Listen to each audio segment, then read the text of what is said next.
तो आज की इस वीडियो में मैं आपको बताने वाला हूँ कि आप अपने पेट बाय सिस्टम में ऐसा कैसे कर सकते हो कि आप जैसे अपने किसी पेट को बाय करो तो वो आपके बेस पर चलते हुए जाए एंड जो स्लॉट पर मनी जनरेट होता है आप उसको कलेक्ट भी कर सको। तो चलो वीडियो को स्टार्ट करते हैं। अगर आपने इस सीरीज के पिछले पार्ट्स नहीं देखे हैं तो आप पहले वो जाकर देख लो कि उन पार्ट्स में मैंने ऑलरेडी बहुत कुछ बता दिया है स्टीलर पेट जैसा बनाने का। अब ताकि पेट को बाय करने पर वो स्मूथली चलते हुए बेस पर जाए, ऐसा करने के लिए आपको डिस्क्रिप्शन बॉक्स में एक स्क्रिप्ट टेम्पलेट का कोड देखने को मिलेगा। उस कोड से टेम्पलेट को डाउनलोड कर लो। टेम्पलेट को डाउनलोड कर लेने के बाद इसको सिंपली ड्रैग एंड ड्रॉप कर लो।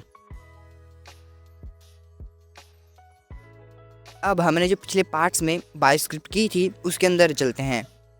अब जो आपने ऐड टैग के अंदर अपना टैग दिया था उसको बाहर निकाल लो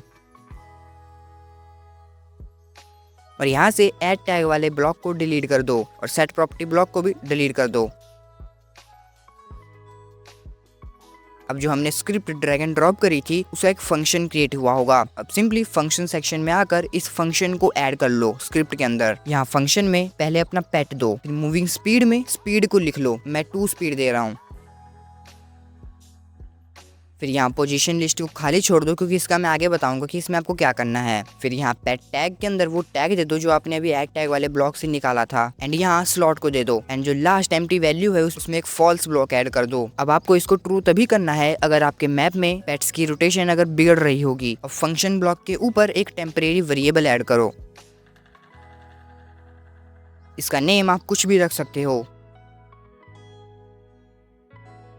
इसकी टाइप लिस्ट रखो एंड इस वेरिएबल की वैल्यू में एम्प्टी लिस्ट ब्लॉक ऐड कर दो। अब एक अपेंड ब्लॉक ऐड करो।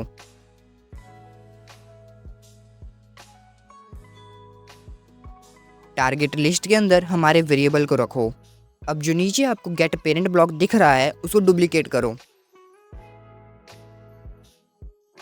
एंड इस ब्लॉक को एक गेट प्रॉपर्टी ब्लॉक में ऐड करो। यहाँ एंटिटी में आपको आपके पेट की टाइप सेलेक्ट करनी है। लाइक मेरे मैप में जो पेट हैं उनको मैंने मर्ज करके रखा है इसलिए वो ग्रुप ऑब्जेक्ट हैं। बट अगर आपके मैप में वो ग्रुप ऑब्जेक्ट नहीं है तो आप लेवल ऑब्जेक्ट भी सिलेक्ट कर सकते हो। प्रॉपर्टी में पोजीशन सेलेक्ट करके इसको वैल्यू में दे दो। एक और अपेंड ब्लॉक लो। वैल्यू में हमको स्लॉट की पोजीशन को देना है।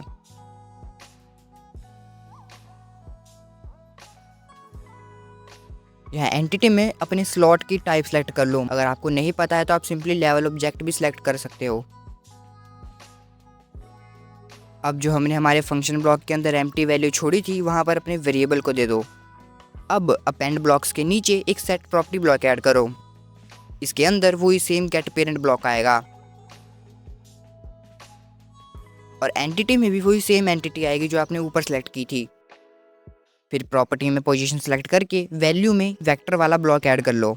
इसकी y वैल्यू को -99 कर दो।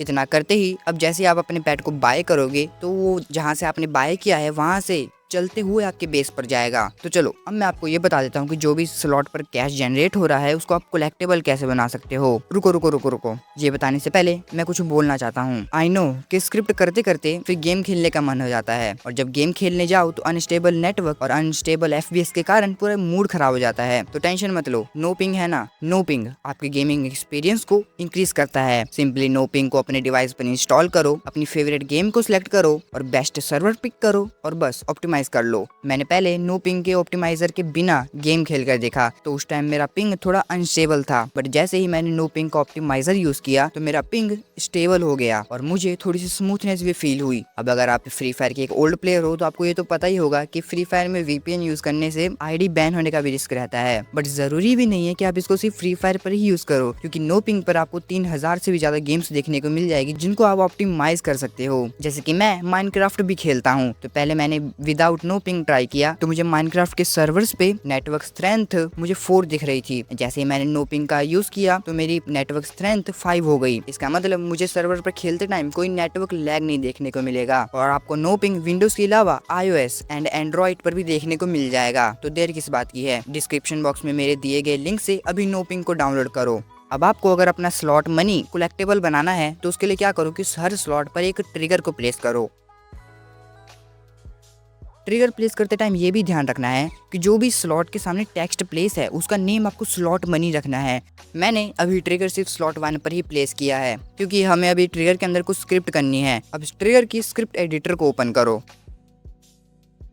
रुको, मैं ये बोलना चाहता हूँ कि रिसेंटली मैंने अपना एक डिस्कॉर्ड सर्वर बनाया है, पर अगर आप भी उसको ज्वाइन करना चाहते हो तो मेरे डिस्क्रिप्शन बॉक्स में मेरे डिस्कॉर्ड सर्वर का लिंक मिल जाएगा, तो जाओ जल्दी से मेरे डिस्कॉर्ड सर्वर को ज्वाइन करो। ऑन प्लेयर एंटर पर एक सेट प्रॉपर्टी ब्लॉक ऐड करो। इस सेट प्रॉपर्टी में प्लेयर को दो। प्रॉपर्टी में प्लेयर के कैश कंपोनेंट को सिलेक्ट करो जो हमने पिछले पार्ट्स में बनाया था। यहाँ इक्वल की जगह प्लस इक्वल सिलेक्ट करो। एक गेट प्रॉपर्टी ब्लॉक ऐड करो। अब एक गेट पेरेंट ब्लॉक लो।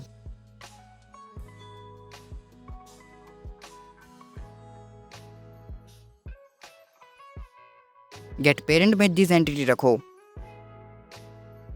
अब एक get child by name search करो।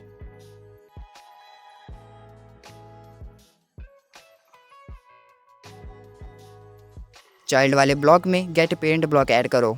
नेम में वो नेम लिखो जो आपने अपने मैप में हर स्लॉट के टेक्स्ट का नेम रखा है। अब इस ब्लॉक को गेट प्रॉपर्टी में डालो।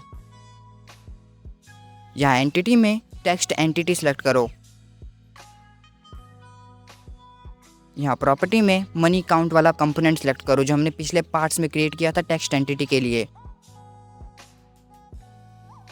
अब इस गेट प्रॉपर्टी ब्लॉक को वैल्यू में ऐड कर दो।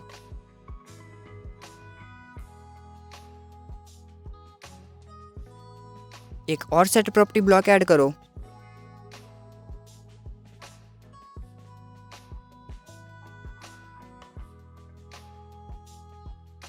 इसकी प्रॉपर्टी में मनी काउंट वाला कंपोनेंट सिलेक्ट करो। वैल्यू में 0 लिख दो।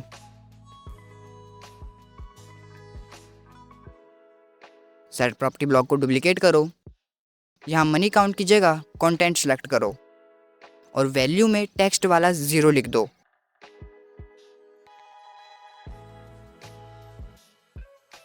हमारी स्क्रिप्ट बनके रेडी हो चुकी है, बट इसमें एक प्रॉब्लम है कि जो भी स्लॉट पर कैश जनरेट होगा उसको कोई भी बेस का ओनर कलेक्ट कर सकता है। अब इसका सॉल्यूशन मैं आने वाले पार्ट्स में बताऊंगा क्योंकि वीडियो ऑलरेडी लंबी हो चुकी है। अब यहाँ पर एक मेन चीज आती है कि जो भी ट्रिगर है आपको उसका पेरेंट चेंज करके उसका स्लॉट रखना है। जैसे कि मैंने बाय सिस्टम वाले पार्ट में आपको बताया था कि जो भी आप स्लॉट के सामने टेक्स्ट एंटिटी प्लेस करोगे आपको स्क्रिप्ट की हेल्प से उसका पेरेंट चेंज करके उसका स्लॉट रख देना है। वैसा ही सेम अब आपको इस ट्रिगर के साथ भी करना है।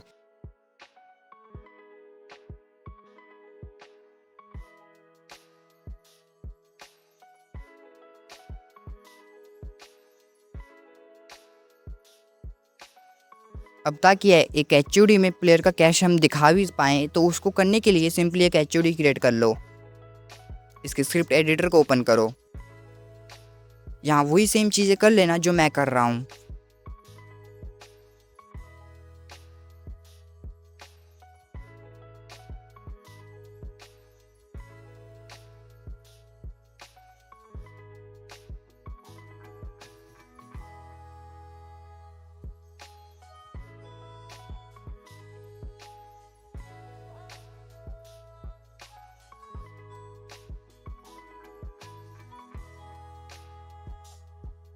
तो अब हमारी स्क्रिप्ट बनके रेडी हो चुकी है और आज की वीडियो भी यहीं पे खत्म होती है। डिस्क्रिप्शन बॉक्स में दिए गए लिंक से नोपिंग को डाउनलोड करना मत भूलना और मेरे डिस्कॉर्ड सर्वर को भी ज्वाइन करना मत भूलना। तो ऐसी और भी अमेजिंग ट्यूटोरियल्स के लिए चैनल को सब्सक्राइब कर लो। मिलते हैं नेक्स्ट वीडियो में।